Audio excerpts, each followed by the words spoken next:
Bhagavad Gita, Chapter 5, Karma Sanyasa Yoga.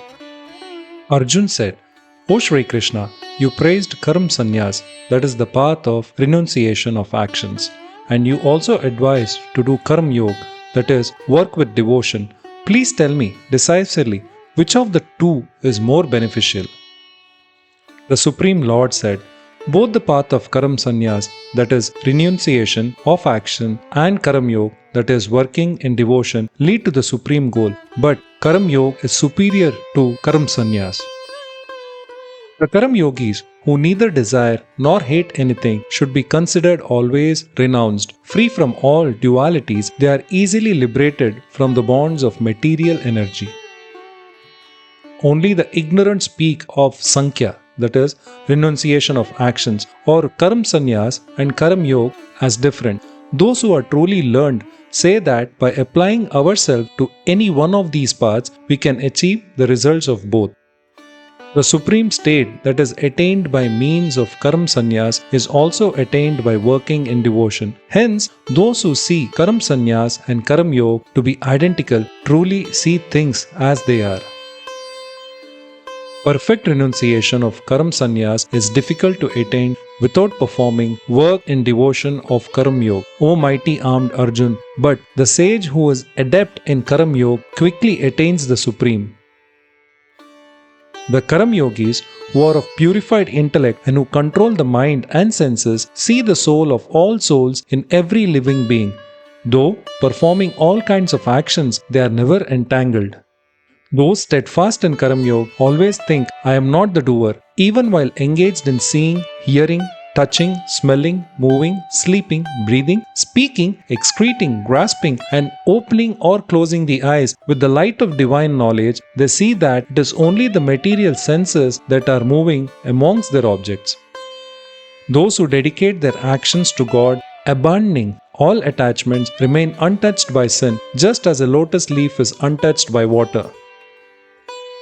The yogis, while giving up attachments, perform actions with their body, senses, mind, and intellect only for the purpose of self-purification. Offering the results of activities to God, the Karma Yogis attain everlasting peace, whereas those who, being impelled by their desires, work with a selfish motive become entangled because they are attached to the fruits of their actions. The embodied beings who are self-controlled and detached reside happily in the city of 9 gates, free from the thoughts that they are the doers or the cause of anything.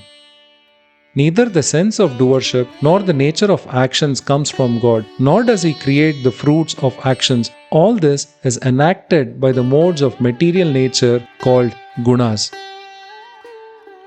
The omnipresent God does not involve Himself in the sinful, all virtuous deeds of anyone. The living entities are deluded because their inner knowledge is covered by ignorance. But for those whose ignorance is destroyed by divine knowledge, the supreme entity is revealed, just as the sun illumines everything when it rises. Those whose intellect is fixed in God, who are completely absorbed in God, with firm faith in Him as the supreme goal, such persons quickly reach the state from which there is no return, their sins having been dispelled by the light of knowledge. The truly learned with the eyes of divine knowledge see with equal vision a Brahmin, a cow, an elephant, a dog, and a dog-eater. Those whose minds are established in equality of vision conquer the cycle of birth and death in this very life. They possess the flawless qualities of God and are therefore seated in the absolute truth. Established in God, having a firm understanding of divine knowledge and not hampered by delusion, they neither rejoice in getting something pleasant nor grieve of experiencing the unpleasant. Those who are not attached to external sense pleasures realize divine bliss in the self. Being united with God through yoga, they experience unending happiness. The pleasures that arise from contact with the sense objects, though appearing as enjoyable to worldly minded people, are verily a source of misery. O son of Kunti, such pleasures have a beginning and an end, so the wise do not delight in them. Those persons are yogis who before giving up the body are able to check the forces of desire and anger, and they alone are happy. Those who are happy with themselves, enjoying the delight of God within, and are illumined by the inner light, such yogis are united with the Lord and are liberated from material existence. Those holy persons whose sins have been purged, whose doubts are erased, whose minds are disciplined, and who are devoted to the welfare of all beings attain God and are liberated from the material existence. For those sannyasis who have broken out of anger and lust through constant effort, who have subdued their mind and are self-realized, liberation from material existence is both here and hereafter. Shutting out all thoughts of external enjoyments with the gaze fixed on the space between the eyebrows, equalizing the flow of the incoming and outgoing breath in the nostrils, and thus controlling the senses, mind and intellect, the sage who becomes free from desire and fear always lives in freedom. Having realized me as the enjoyer of all sacrifices and grimness, the supreme Lord of all the worlds, and the selfless friend of all living beings, my devotees attain peace. End of Chapter 5, Karma Sanyasa Yoga.